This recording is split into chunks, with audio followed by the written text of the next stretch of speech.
Meantime, for a Delano woman, her husband, and their teenage son, this past weekend was supposed to be a special time, a concert in Sacramento that would make memories. But the mass shooting was not the kind of memory she had in mind. 17's Robert Price has her story. The tragedy in Sacramento late Saturday night that killed 6 has had far-reaching effects.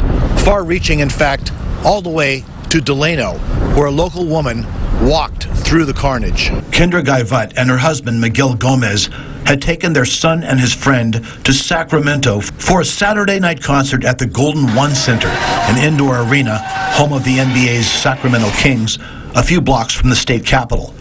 After the show, they tucked the boys away in their hotel room and went out onto K Street, where things were still lively.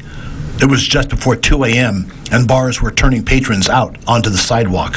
Then Kendra made one of life's random, mundane decisions upon which fate turns, for good and sometimes not for good. They have a lot of street vendors out there, and we were going to go hit a street vendor and grab some hot dogs. So he tried to go right, and that's where everything occurred. And I was like, no, we came here for the hot dogs, so let's go grab our hot dog. And that's when we went left and went to the hot dog stand, and it couldn't have been 2 minutes after I left the stand that all of that rang out. Had Kendra and husband Miguel skipped the street dog, they figured they would have been at precisely the wrong spot when the gunfire erupted. Kendra tossed aside her hot dog and shot this video in the moments after the initial bursts of gunfire. At one point, her video stops abruptly as another shot rings out. There was multiple bodies on the floor, some that were dead on the scene, some people that were passing out as we were walking through. And as we were because there was still gunfire at a distance, so we were kind of dipping and dodging, trying to get back to our hotel. In the alleys, there were people screaming for help, and you can see the ambulance pulling up, and it was just really hard, and you want to stop and help, and you still hear gunfire, and I have kids. She says she saw things she hopes never to see again, including a young woman she guessed to be about 18, who was bleeding out through an open chest wound.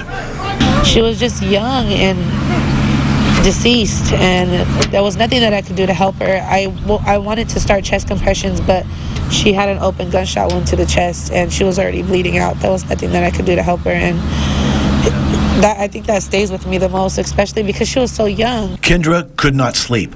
She figured she was up till 8 a.m., spending much of that time watching the police investigation unfold on the street below her hotel room window. Those images will stay with her. I'm still having a hard time processing it, sleeping. I feel like when I close my eyes, I kind of just see all of that. More evidence the tragedy can strike anyone, anywhere, anytime, as victims or perhaps just as witnesses. In Delano, Robert Price, 17 News.